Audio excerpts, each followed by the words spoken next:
Welcome everyone to Vested Interest. This is Shane, and before we get into the video, I'd like to take a moment to thank everyone who's taken the time to watch, comment, and like the videos, and a special thank you to those who subscribe to the channel. The channel continues to grow because of people like you. Over 960 subscribers now. Really do appreciate everyone out there.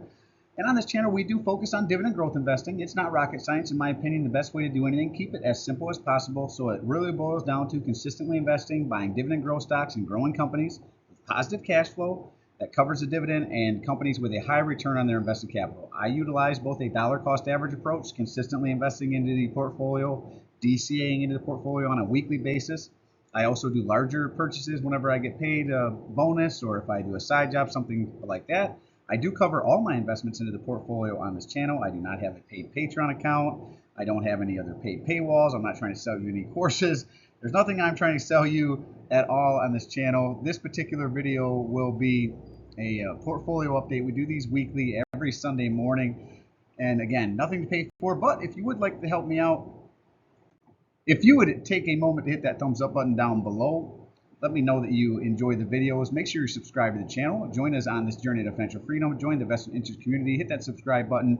Make sure the notification bell is rung so you're notified whenever we put out any new content. And drop me a comment down below. What is going on in your portfolio? What are you adding? What are you buying? What dividends did you receive? And did you do any options this week? We did have some options. A lot of options closed this week. We'll cover that here first. And again, thank you to everyone out there, and a special thank you to the subscribers. Really do appreciate all of you. So first up, we are going to cover the options. And as I said, we did have a bunch of contracts closed, but we did have one new contract we entered into on the 17th here. We sold a covered call in Johnson & Johnson with a $148 strike price. The expiration date was June 21st. Now that one right there did expire in the money. So those were assigned. You'll see it up here. So this right here is this assigned contract for J&J. It was just over 148. I think it was like $148.17. So we will do what we'll do is we will receive $14,800 in capital in cash. So we will take that $1,480 and we'll probably roll it right back over on a $148 or a $149 strike price, and we will use the options premium to offset the cost a little bit as well as to keep some more in our pot, and we'll continue to run the wheel on that one. Now also we did have these three covered calls from previous weeks expire. If you remember, we had one from a couple weeks back for CVS and Kraft Heinz that were 2 weeks out. Both of them expired. Again, worthless. So we kept the funds from those. We kept the funds from the one last week from Comcast, right? So we're just going to do weekly options going forward, like the Johnson & Johnson one we did this week.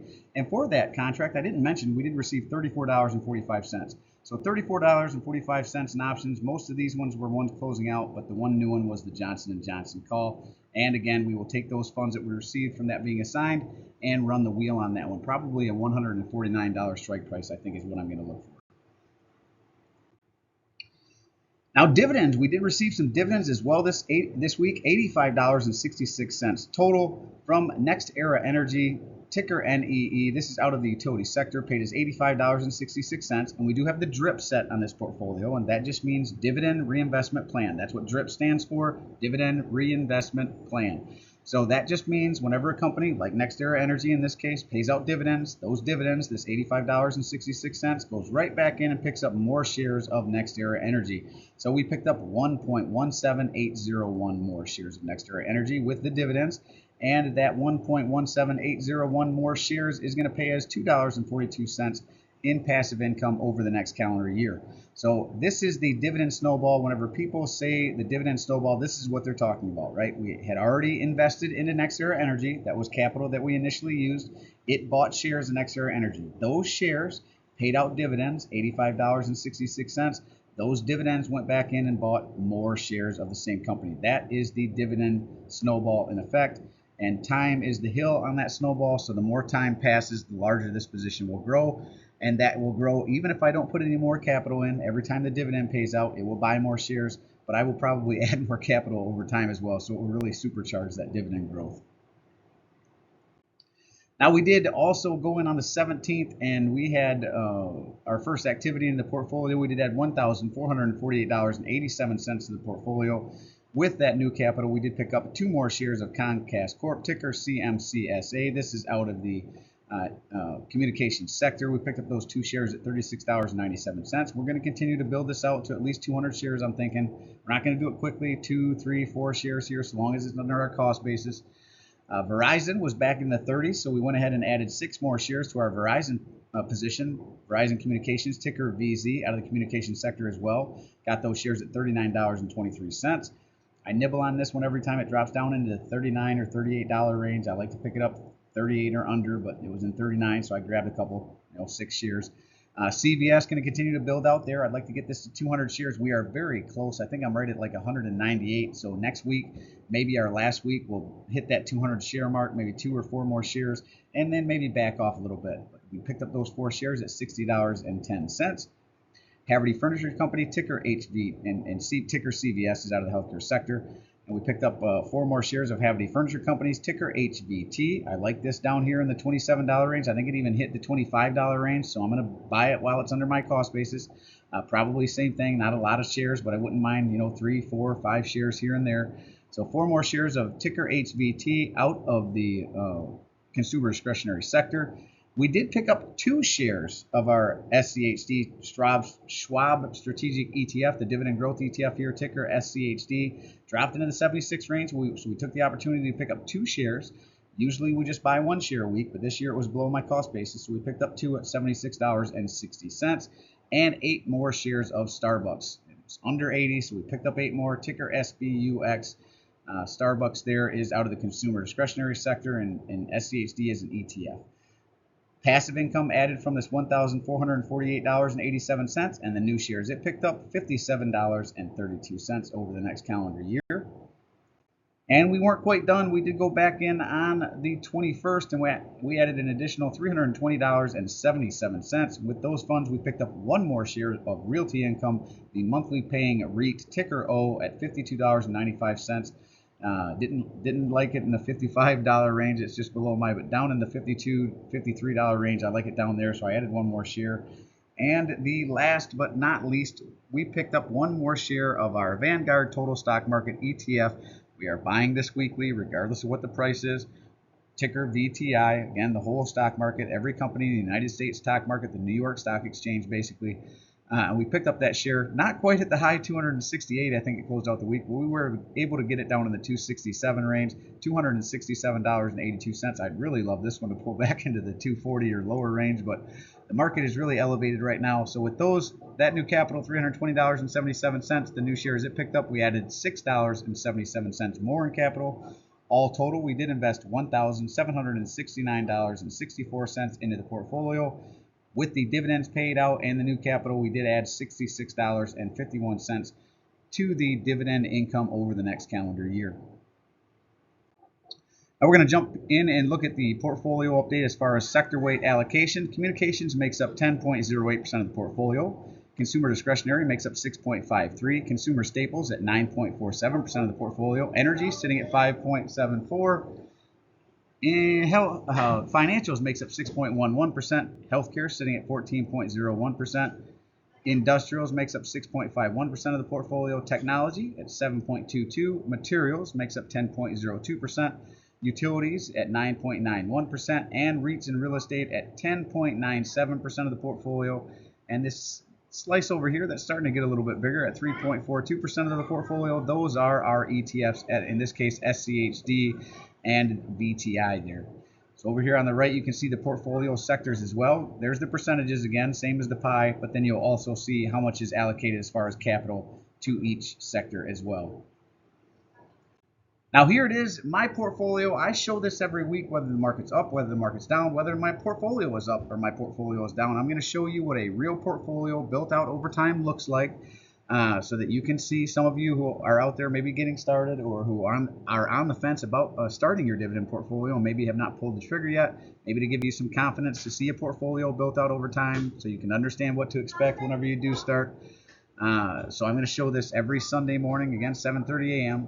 So you can see here in this column all the positions in the portfolio, how many shares I have of each, the current price as of the close of business on Friday, market value, average cost per share, my purchase price, how much I have into each position, total return, whether I'm up or down, you're going to see it here, percent up or down, you'll see it here, what sector the companies fall in, whether they're quarterly, monthly, or a semi-annual payer. Current yield, this is my daughter in the background, if you can hear her yelling. She's got a friend over, they're playing in the pool. Current dividend yield, that's at the close of business on Friday. My yield on cost in this column, portfolio weighting. So what you saw on the previous slide was all the sector weightings. This is actually each individual weighting. And I do have a rule in the portfolio. I don't like any one position to be more than 10% of the portfolio, and I don't like any one sector to be more than 20 to 25% of the portfolio. Estimated annual income here, that's the annual income from each individual position as well as total at the bottom. Payout months, dividend growth, and where they sit at 15% of its 52-week low. Now, total shares, I do have 6,774.314 total shares. Market value of the portfolio, $258,345.95. I do have $249,938.83 into it. Going to bust over that $250,000 mark next week. And total return, $8,407.12. Now, I am not as concerned with this. I do like to see my portfolio in the green. Don't get me wrong. I am up 3.36%. Again, I like to see the growth, but it's not necessarily what I'm interested in. Current dividend yield, 4.393%. Yield on cost, 4.541%. And the reason it's circled in red is what I really focus on from week to week. The dividend income, the passive income paid out over the next calendar year keeps continuing to go up as I add new capital to the portfolio, as the positions in the portfolio, as you saw with NextEra Energy, pay out dividends and they buy more shares of the portfolio. And the other way it grows is at these highlighted in yellow are companies that have already raised their dividends. So as they raise their dividends year over year, here's their dividend growth percentages. As they raise their dividends year over year, that's another way that this portfolio will continue to grow. Sits at $11,350 even. I don't think I could get it to that even number again if I tried, but that's where it finished out the week. So $11,350 even, and it continues to grow again week after week, month after month, quarter after quarter, year after year. And I believe at the end of July, we will be ever so close to over that $12,000 mark or $1,000 a month. Now, last, the dividend growth sitting at 5.84%, and that's averaged out over the portfolio. Well, that is really it for this update. Let me know how your portfolio did this week. Are you up? I think everyone's portfolios are in the green or should be in the green. The market's doing really well. I think a lot of people are expecting a pullback. We'll see if that happens. I'm sure it will eventually. That's whenever I jump into the market. Like I said, when I see those green spots in my portfolio, those are buying opportunities. If the companies remain good companies, if you've done the research and nothing's changed with the company, when you see red, you should be wanting to buy more. If you were comfortable buying it at higher prices, just like a store, if you were comfortable walking into a store thinking you were going to spend $120 for a pair of shoes or some boots or a handbag or whatever you're going in the store to buy, and then you walked in and instead of it being $120, it was $80, you wouldn't run out of the store and not buy it because it's cheaper, right? You'd buy one at $80 and then you'd spend $40 on something else probably, or you'd put $40 back in your bank, right? So the stock market seems to be the only one where people see cheaper prices, they freak out and they run away, they want to sell their positions. Don't do that.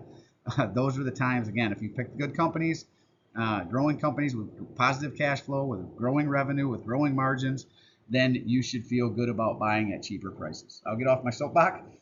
As always, appreciate you stopping by. If you haven't done so already, don't forget to show me some love. Hit that thumbs up, ring the notification bell. Most importantly, subscribe to the channel. Join us on this journey to financial freedom. Join the vested interest community. I do personally read and respond to the comments. I'm always interested to read your questions, opinions, or suggestions for future topics. So I do a stock pick of the day series Monday through Thursday when the market's open. So if you have a company you'd like me to cover in that, go ahead and drop it down in the comment section. Make sure that notifications bell so whenever you do give me those recommendations, you don't miss the videos I do on them. All right, this is Shane signing off, wishing peace and prosperity to you and yours. And remember, financial security comes to those who take a vested interest. Hey, thanks for stopping by. Hope you have a great weekend, and we'll see you in the next one. I'm not a financial advisor. Nothing in this presentation should be considered financial advice. I'm only sharing my opinion and investing in educational and entertainment purposes. Domestic involves risk and Kendra's money should never invest any amount. Not comfortable. Always do your own research. Investigate your situation, circumstances, and select criteria, or seek legal advice, counsel, certified financial advisor.